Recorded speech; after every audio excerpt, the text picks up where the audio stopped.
I'm going to kick off this session with a short presentation entitled The European Contribution to the Real-World Data, Real-World Evidence Debate.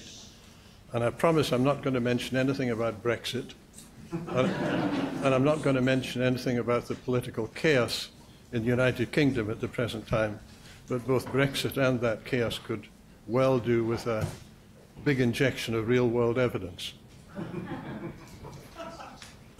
What I want to do is to present work which has been done by three bodies. Firstly, the United Kingdom Academy of Medical Sciences, which is the equivalent of the National Academy of Medicine in the United Kingdom. Secondly, from the European Medicines Agency. And thirdly, to pick up some of the things that Paul was speaking about yesterday on the IMI, the Innovative Medicines Initiative. So let me start with the Academy of Medical Sciences. We have run 2 workshops on the topics of real-world data, real-world evidence. The first of those we held 3 years ago in September 2015, and the aims were to explore the acceptability of real-world evidence in regulatory and HTA decision-making, to address the challenges and to suggest practical steps to address these. We had a large number of contributors down here, the EMA, the FDA, the UK Regulatory Authority, IMS Health, NICE, Paul Johnson was there, and industry as well. And the conclusions that the workshop reached were that real-world evidence and regulatory decision-making role remains to be defined.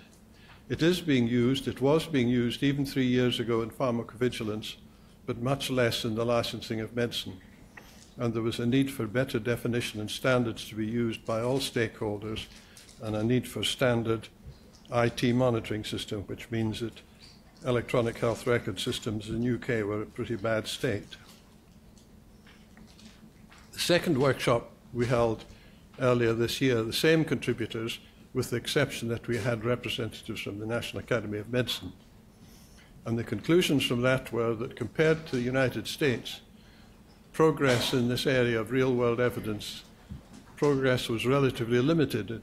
We thought it was incremental rather than transformative. And many of the challenges which we identified in 2015 remained unsolved. But during that workshop and in the discussion afterwards,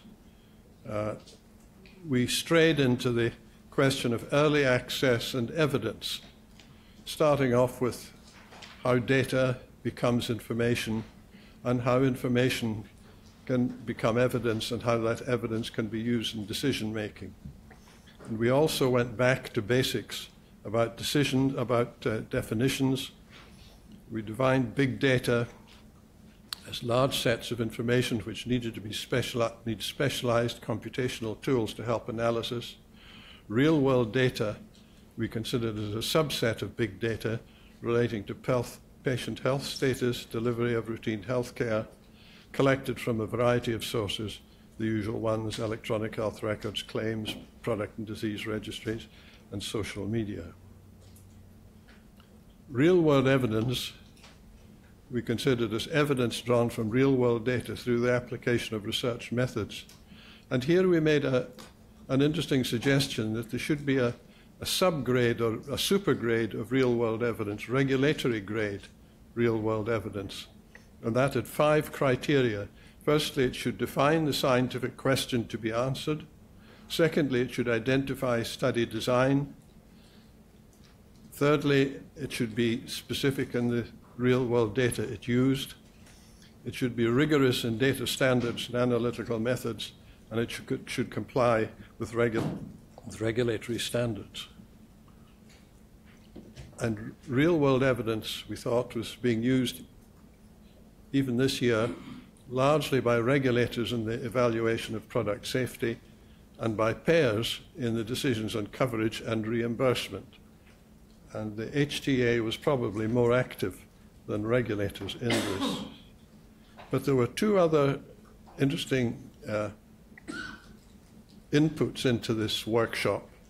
The first was from Greg Simon, and Greg reminded us about the core qualities for real-world evidence, which he has discussed earlier here: generalizability, relevance, adaptability, and efficiency. And we also heard about from the FDA about the implications of the 21st Century Cures Act, which by 2021, I think, requires the FDA to establish programs to evaluate real-world evidence, with the shift from pre-approval randomized controlled trials to a bigger emphasis on post-approval real-world data, real-world evidence. And incidentally, we were told about the approvals in 2016 by the FDA. Over 60% of new molecular entities used expedited approval programs, and 81% of accelerated approvals were for cancer drugs. So that was the contribution of the Academy of Medical Sciences. Let me move on to what's happened with the EMA. In the EMA, which is still in London, although not for much longer, is very active in the pharmacovigilance field, using real-world data in routine use for safety monitoring. And in 2016, over 1 million safety reports were received on the Vigilance network, and this gave up 2,000 signals, of which 48 were validated. And I'm not quite sure if 48 out of 2,000 is a good return or not, but that's what it was. There was also some activity in the efficacy field, and I present 2 studies. Firstly, on Zalmoxis, which is an imaging therapy for high-risk hematological malignancies. The data was presented as a phase 2 single-arm study, and with a historical control using European transplantation register data. The EMA gave conditional marketing authorization for this, but asked for post-authorization efficacy and safety studies. The second studies which were presented clearly were the European Salford lung study. Here is the data on the first Salford lung study, the COPD, 2,800 patients, 80 general practitioners, 130 pharmacies, giving rise to this new Salford integrated record, which links primary and secondary care data with a wider population, clearly, than a randomized controlled trial. But as John Graham was saying yesterday, that was only study number 1. Study number 2, the bigger one in asthma, which hasn't received as much publicity as the first one, but used the same drugs, different doses, and was very positive. But the biggest contribution from the EMA has been the adaptive licensing work which it has done. It started off by being called adaptive licensing, then it transferred to Medicine's Adaptive Pathways to Patients, which is a prospectively planned adaptive approach to give early access to important new medicines for unmet medical needs, but with greater uncertainty and lower evidence requirements. And the burden of evidence shifted from pre to post-marketing, emphasizing the importance of post-authorization efficacy and safety studies. But the big thing about this is it's not just the regulator and the company, as in the traditional standard regulatory pathway. Here we've got other people involved in the planning of the studies, HTA experts, payers, and patients, using existing European legal frameworks. It stressed the importance of the use of high-quality real-world data gathered through a prospective plan, further defining the benefit-risk profile. And in the final report in July 2016, 18 pilots were accepted, and they all included real-world data that went beyond the traditional use of registries for pharmacovigilance. But the comment was made that most of the plans were vague in terms of the purpose of collecting our real-world data to supplement real randomized controlled trials.